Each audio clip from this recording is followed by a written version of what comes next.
En Afrique, les gens dorment beaucoup trop. Je dirais même, ils ont peur de ce qui est bien pour eux. Parce que tellement ils ont été matés, manipulés, on a dit non, non, non, non, ça c'est pas réservé pour vous, c'est réservé pour les autres. Mais non, Cédric, moi je suis parti de Nouvelle que tu connais pour m'asseoir sur la table des grands. Donc tout est possible pour tout le monde. Pourquoi ces Africains ont dit c'est pas... Non, c'est pourquoi parfois quand j'arrive on dit non, lui il parle comme ça parce qu'il est riche. Mais c'est pas que je suis riche, c'est que j'ai fait ce parcours, je me suis assis là-bas. Et je veux que ceux qui me ressemblent aillent aussi là-bas et qu'ils aient cette fierté de dire je suis peut-être africain. C'est un combat où qui est compliqué parce que là c'est plus toi contre toi. C'est ça que je disais. C'est toi contre le système. C'est ça, c'est ça. Et comment tu as... Difficile de battre le système. Voilà. Tous les grands systèmes sont tombés. Ouais, c'est sûr. N'est-ce pas? Mais avec du temps. Partons de là. Tu te dis l'Afrique, le continent le plus riche, mais paradoxalement le plus pauvre. Donc il y a quelque chose. En voyageant, j'ai compris que, en fait, pour rendre les autres riches, il faut leur donner la connaissance et des opportunités. Et c'est ce que moi je veux. Je veux que dans 20 ans, l'Afrique ait peut-être une centaine de milliardaires en dollars. Le rapport de force, il va changer. Il faut se dire, je veux être Abramovich du football et je veux devenir milliardaire. Donc, tu as ton projet, tu le prépares, tu dis, bon, ok, je veux ça, ça, ça, ça.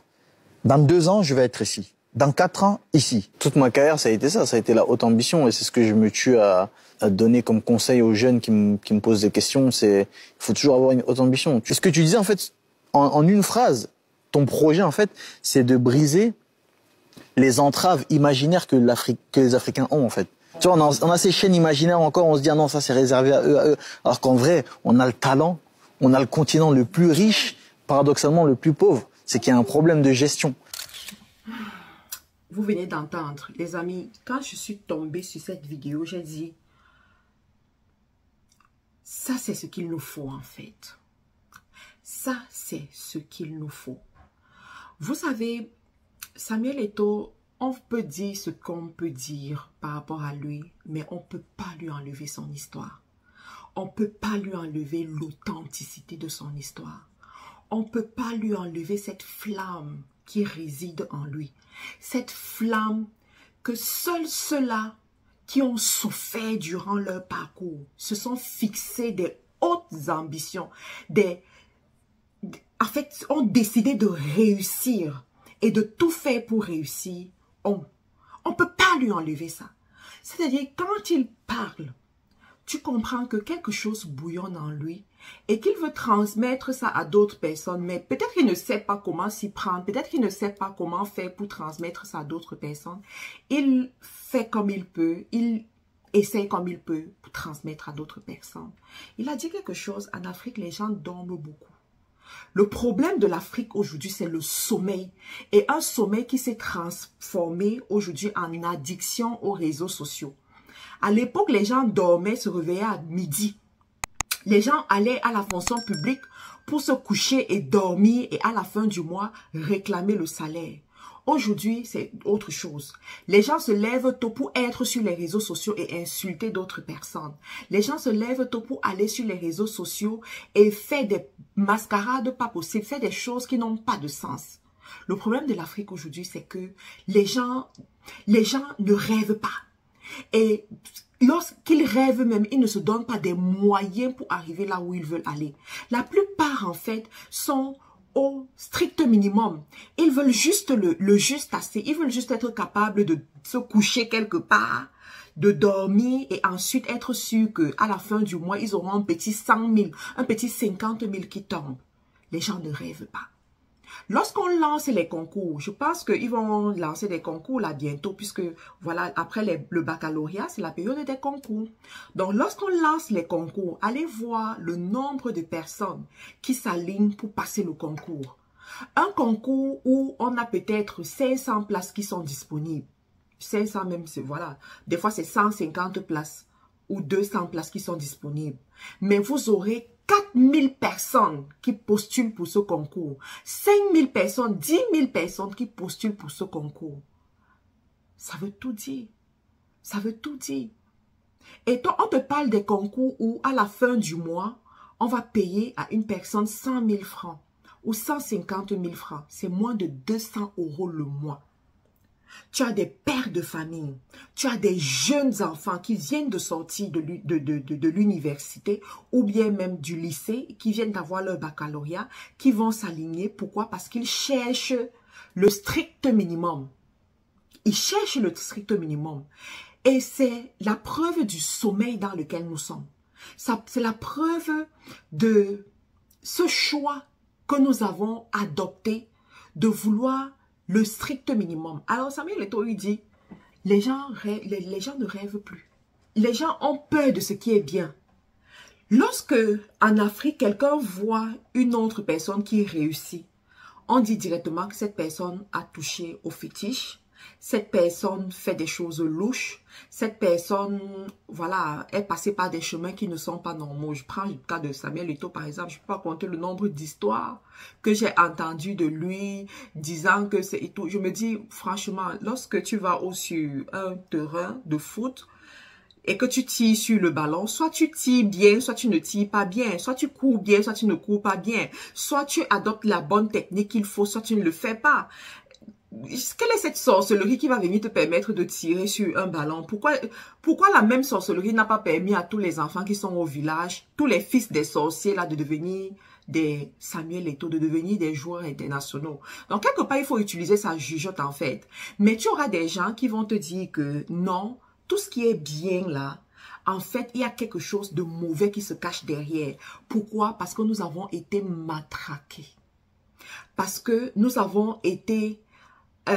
nos cerveaux ont été formatés pour mettre ces mauvaises considérations, ces mauvaises croyances qui nous limitent, qui font en sorte que on se dit, en fait, cherchons le strict minimum qui est sécuritaire pour nous, et tout ce qui peut être bien, tout ce qui peut être agréable, tout ce qui peut être voilà, resplendissant, c'est pas pour nous, c'est pour d'autres personnes, c'est pas pour nous. Une fois, j'ai vu cette image sur internet, l'image d'un cheval qui était attaché, voilà, sur une chaise en plastique. La chaise en plastique pouvait bouger si le cheval bougeait, mais le cheval était là, il ne bougeait pas. Pourquoi? Parce que lorsqu'il a vu la corde et qu'il a vu qu'il était attaché, il s'est dit, c'est fini pour moi, je ne peux pas bouger, je suis condamné à rester sur place. C'est la même chose qui se passe dans le subconscient des Africains. Et je pèse mes mots quand je dis subconscient. Pourquoi? Parce que tout ce qui rentre dans votre subconscient contrôle vos décisions, contrôle vos comportements, contrôle vos façons de faire à long terme. Tout ce qui rentre dans votre subconscient. Lorsque tu vois une personne comme Samuel Eto'o parler comme il parle, c'est parce que dans son subconscient, il est à un autre niveau. Dans son subconscient, il sait qu'il peut y arriver. Dans son subconscient, il sait qu'il a brisé les limitations. Il se voit différemment. Mais quand malheureusement, dans ton subconscient, tu es toujours à te considérer comme ce petit du quartier qui ne va jamais dépasser les limites de son quartier, ce petit du quartier qui ne va jamais dépasser les limites de son pays, eh bien tu resteras là-bas toute ta vie. Tu vivras comme ça toute ta vie. Ici, je veux juste attirer ton attention sur la capacité d'avoir ce qu'on appelle big goals. La capacité de rêver grand. La capacité de te voir au-delà de ta couleur de peau. Parce que ça aussi, c'est une autre limitation.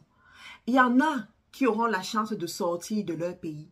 Mais arriver dans le pays d'accueil, arriver aux États-Unis, au Canada, en France, l'autre limitation, ce sera leur couleur de peau. Parce que je suis noire, je ne peux pas le faire. Parce que je suis noire, je ne peux pas faire ce genre de business. Parce que je suis noire, je ne peux pas franchir certains niveaux. Parce que je suis noire, on ne va pas m'accepter là-bas. Tu as vu combien de noirs là-bas? C'est vrai. Très souvent, il n'y a pas beaucoup de noirs quelque part parce que la plupart des noirs se comportent comme ce cheval qui était attaché sur une chaise en plastique. La plupart des noirs se disent, ce n'est pas pour nous, donc n'allons pas là-bas. Mais mon ami, aujourd'hui, tu peux changer les choses.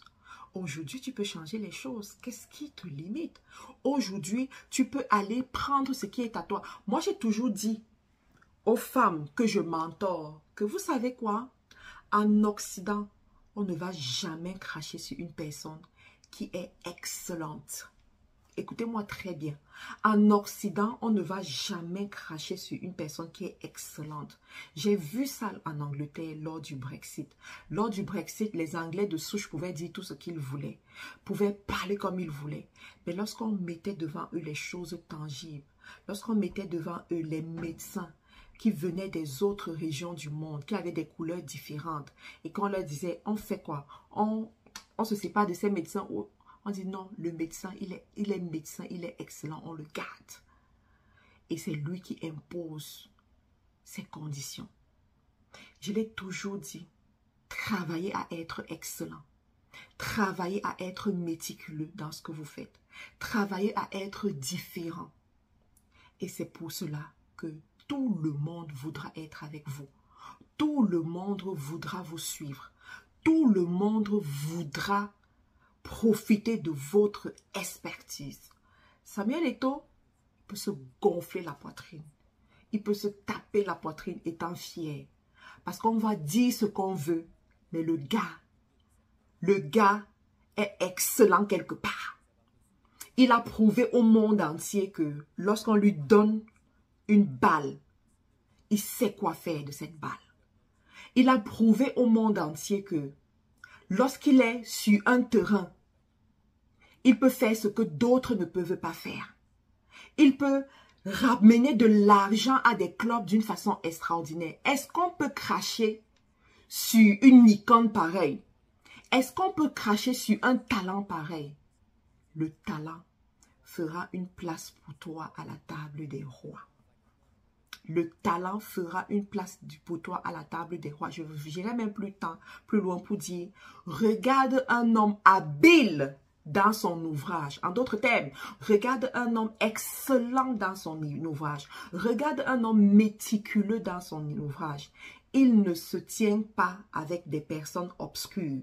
Il ne se tient pas avec des personnes paresseuses, mais il se tient avec les rois. Il se tient avec les rois, il se tient avec ceux-là qui peuvent identifier le talent en lui. Il se tient avec ceux-là qui peuvent payer le prix du talent en lui. Il se tient avec ceux-là qui peuvent honorer l'excellence en lui. Mon ami, arrêtons de nous donner les fausses raisons. Arrêtons les limitations mentales. Et allons chercher ce qui est en nous. Travaillons à devenir excellents. Et nous allons voir comment les choses se mettent en place. En tout cas, je voulais partager ceci avec vous et vous encourager. Il y a en ce moment une actualité au Cameroun. Et tout cela, en fait, vous voyez, tous ces gens qui se sont liés à Samuel Eto'o, aujourd'hui même le président de la République prend son parti devant voilà, ce qui est en train de se passer et tout. Pourquoi? Parce que, vous savez, les expériences passées parlent en ta faveur. Les expériences passées jouent en ta faveur en fait. Et on sait qu'on a devant nous une personne qui est engagée pour la jeunesse, qui est engagée pour son activité, pour engager pour ce qu'il veut voir réussir. Donc, devant une personne comme ça, on ne réfléchit pas deux fois avant de poser certains actes.